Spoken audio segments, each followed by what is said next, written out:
नमस्कार मित्रों। पिछले एपिसोड में हमने चर्चा की थी कि मनुष्य का एक बहुत ही महत्वपूर्ण गुण है सीधा मेरुदंड।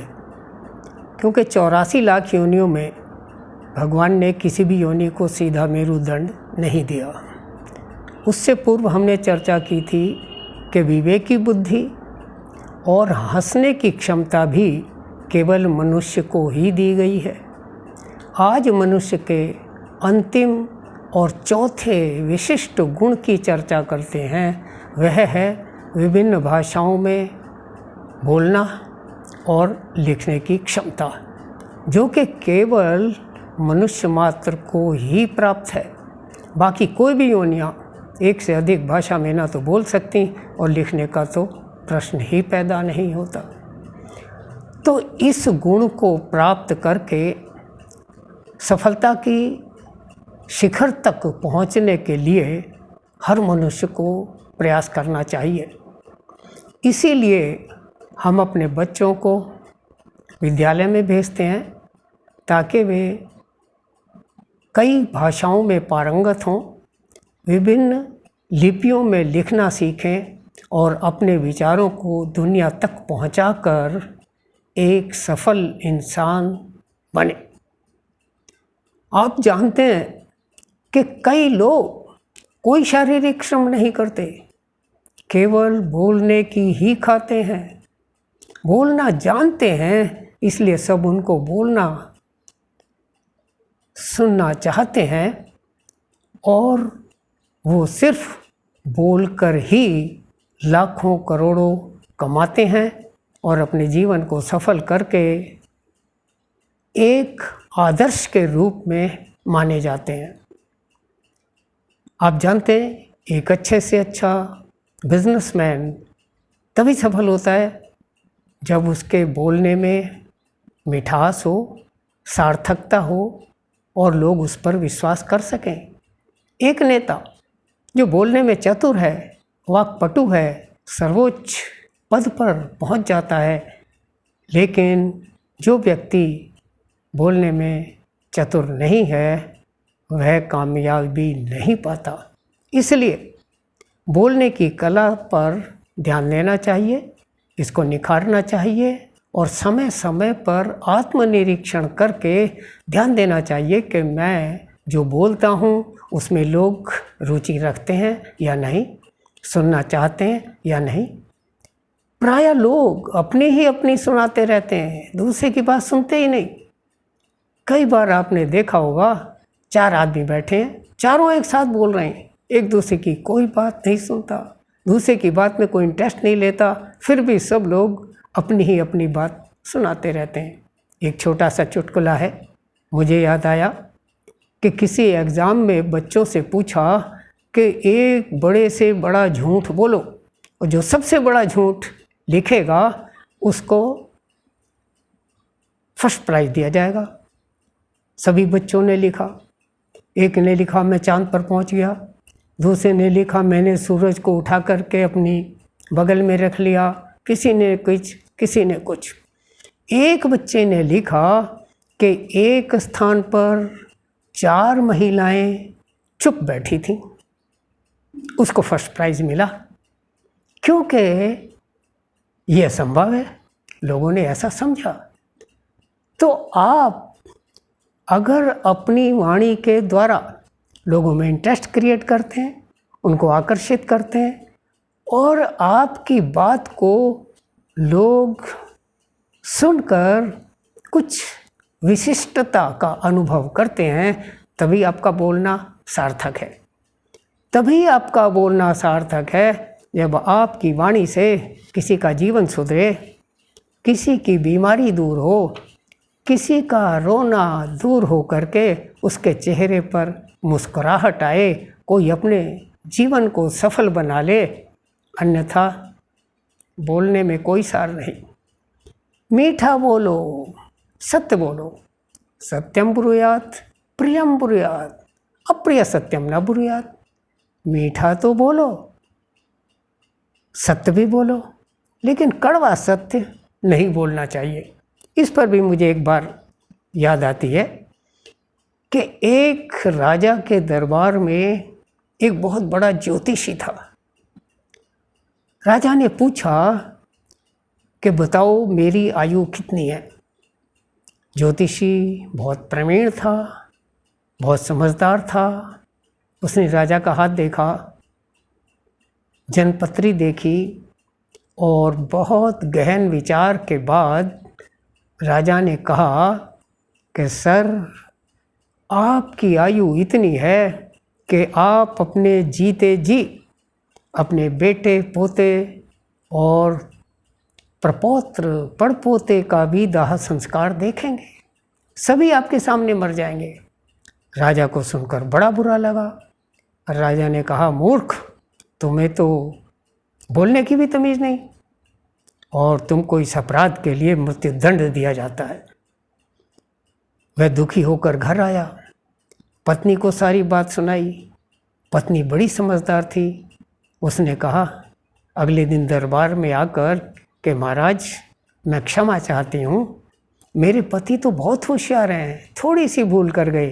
अगर आप चाहें तो मैं उस त्रुटि को दूर करना चाहती हूँ। राजा ने कहा कि ठीक है, बताओ, लेकिन अगर मुझे तुम्हारी बात पसंद नहीं आई तो तुमको भी मृत्युदंड मिलेगा। उसने शहर से स्वीकार कर लिया। राजा बोला, रखो अपनी बात। ज्योतिषी की पत्नी ने कहा कि महाराज, आप इतने दीर्घजीवी हैं कि आप अपने पौत्र के पौत्र को भी राज्याभिषेक करेंगे, अपने हाथों से उसको मुकुट पहनाएंगे। अर्थात राजा की आयु इतनी अधिक है कि उसके पौत्र का पौत्र भी उसके सामने ही गद्दी पर बैठेगा। लेकिन उसने ये नहीं कहा कि आप अपने पोते और बेटे को मरता देखेंगे। बात वही थी। राजा बड़े खुश हुए और बोले कि अच्छा, मैं तुम्हें कुछ इनाम देना चाहता हूँ, बताओ क्या चाहिए। पत्नी ने कहा, महाराज, मुझे कुछ नहीं चाहिए, मैंने ये कला अपने पति से ही सीखी है, उन्हें जीवन दान दिया जाए तो आपकी बड़ी कृपा होगी। राजा ने हंसकर उसके पति को क्षमा कर दिया। बात एक ही थी, दोनों ने सत्य बोला, लेकिन कहने में अंतर था। इसलिए एक को राजा ने मृत्युदंड दिया और दूसरे को खुश होकर मृत्युदंड वापस ले लिया। कहने का अभिप्राय यह है कि बोलने में बहुत ही सावधानी रखनी चाहिए, तार्किक भाषा का प्रयोग करना चाहिए, मृदु भाषा का प्रयोग करना चाहिए, किसी को बुरा ना लगे, किसी का दिल ना दुखे, ऐसा बोलना चाहिए। जो लोग एक से अधिक भाषा जानते हैं, बोलना भी लिखना भी, वे अधिक सफलता प्राप्त करने में सक्षम होते हैं। अपनी बात को सबके सामने रखने के लिए कई बातों का ध्यान रखना चाहिए। कई बार बहुत मृदुभाषी भी बढ़ती अवस्था के कारण या कई शारीरिक कारणों से बात को स्पष्ट नहीं बोल पाते। जैसे कई बड़े विद्वान और उच्च शिक्षित लोग भी अपनी भाषा को सुंदर लिपि में लिख नहीं पाते। तो मैं यहाँ पर बच्चों को सिखाया करता हूँ कैसे हस्तलेख को सुंदर बनाएं और कैसे अपनी वाणी को स्पष्ट करें। तो पहले बात रखते हैं एक यौगिक उपाय अपनी वाणी को स्पष्ट रखने का। अगर कोई बच्चा या युवक तुतलाता है, हकलाता है, बोलने में उसको घबराहट होती है, तो इस प्रयोग को करके आप उससे काफ़ी लाभ ले सकते हैं। क्या करना है? गाय का दूध मिल जाए तो अति उत्तम, अन्यथा भैंस का भी चलेगा। एक बर्तन में कच्चा दूध रखिए और एक सूती कपड़ा, मार्किन या लट्ठा का रुमाल बनाइए, कोरा, उसको 4 तह करके दूध में डुबोइए, अच्छी तरह वह दूध पी ले। उसके बाद उस रुमाल को लेकर जीभ बाहर निकालिए और जीभ को पीछे से आगे तक ऐसे खींच खींच करके साफ करिए, इस तरह।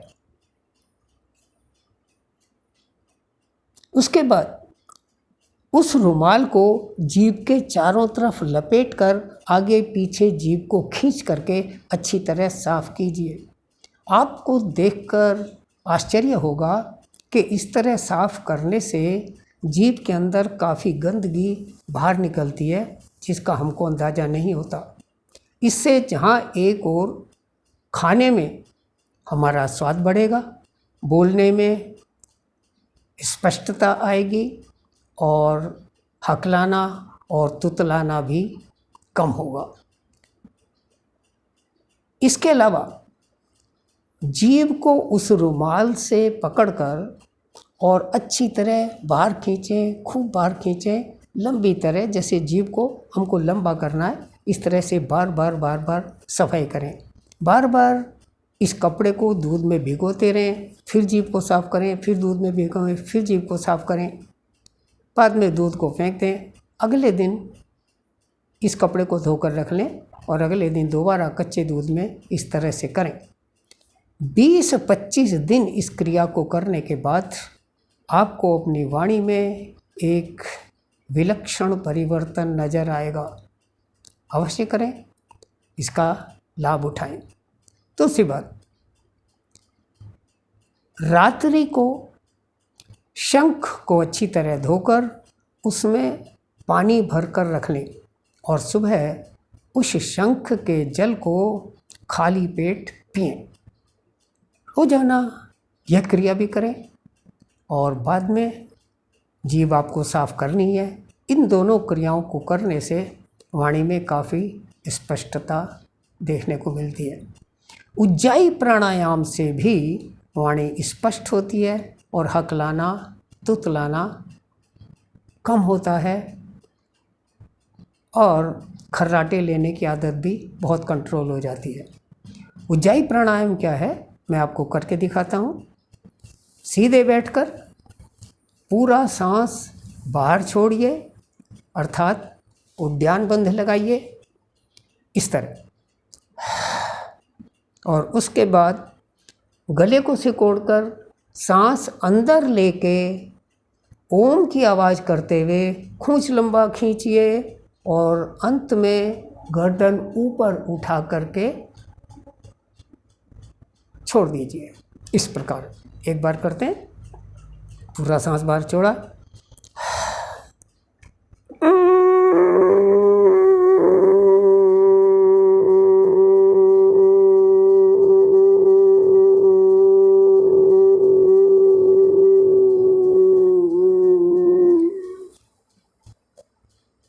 और इस क्रिया को करने के बाद गले की थोड़ी सी मालिश कीजिए। यह उज्जाई प्राणायाम 3 से 5 बार प्रतिदिन अगर आप करते हैं तब भी आपकी वाणी काफ़ी सुधरती है, स्पष्ट होती है, गला मृदु वाणी निकालने में सक्षम होता है। गायक लोगों को ये क्रिया अवश्य करनी चाहिए, इसका लाभ अवश्य उठाना चाहिए। अब लिखने की बात, अपनी वाणी को स्पष्ट करने के लिए जहाँ पर हमने ये बातों की चर्चा की, वहीं स्पष्ट लिखने के लिए भी थोड़ी सी चर्चा करते हैं, क्योंकि लिखना भी बोलने